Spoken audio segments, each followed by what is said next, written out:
So hi guys, ఈరోజు matter ఏంటంటే సిద్ధరేఖంకి అయితే బయలుదేరేసాం. ఈరోజు సోమవారం కాబట్టి ఫుల్ అంటే ఫుల్ రెస్ట్ గైస్.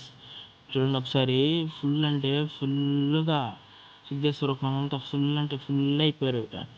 దర్శనం దగ్గరికైనా గుడి మెట్ల దగ్గర మీద చూడండి గైస్, కొండపైన భక్తులు ఎలా ఫుల్గా ఉన్నారో.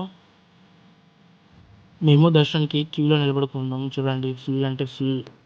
అట్లా మంకి కనిపించింది, ఒక అరటిపండు ఇచ్చాం గాయస్. మన సిద్ధేశ్వర కోనలో కుండాలు ఉన్నాయన్నారు, అక్కడికి వెళ్తున్నాం గాయస్. చూడండి ఒకసారి చూపిస్తా లొకేషన్ అంతా. లొకేషన్ అయితే బ్యూటిఫుల్గా ఉంది కొండల మధ్యలో. బ్యూటిఫుల్ అంటే లొకేషన్ మాత్రం హైలైట్. ఫస్ట్ టైం నేను అక్కడికి వెళ్తాం, గుండాల దగ్గరికి. కోన దగ్గరికి అయితే వెళ్ళాం చాలాసార్లు, గుండాల దగ్గరికి వెళ్ళటం అదే ఫస్ట్ టైం గాయస్. ఒకసారి కొండపై ఫైనల్లీ నడుచుకుంటూ వెళ్తూ ఉన్నాం. మనం ఒక టెంకాయ తీసుకొని కొట్టేసాం. ఫైనల్లీ కొండాల దగ్గరికి అయితే వచ్చేసాం గాయస్. చూడండి ఎట్లా ఉందో కొండాలు. బ్యూటిఫుల్ అంటే బ్యూటిఫుల్. నీళ్ళతో కాళ్ళు కడుక్కొని పైనకి వెళ్తుంటే మంచిదని పెద్దవాళ్ళు చెప్పారు. ఫైనల్లీ గుండాల దర్శనం అయిపోయాక అట్లా కిందకు వచ్చాం. శివలింగాలు చూడండి, పూజ ఎంత బాగా చేస్తున్నారు.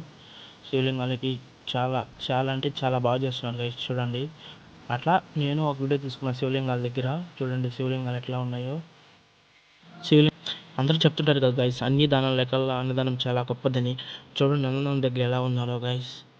మనము దేవుడు ప్రసాదం పెట్టి ఇప్పుడు నవగ్రహాల చుట్టూ తిరుగుతూ ఉన్నాం గైస్. చూడండి నవగ్రహాల చుట్టూ తిరుగుతూ ఉన్నాం. సిద్ధేశ్వర కొండ మెట్ల మీద నుంచి చూడండి గైస్ ఎలా ఉందో లొకేషన్. ఫైనల్లీ మన ఇంటికి వెళ్ళే సమయం ఆసన్నమైంది. ఇంకా మంచి మంచి వీడియోలతో వస్తా guys. Like and share, follow, please subscribe.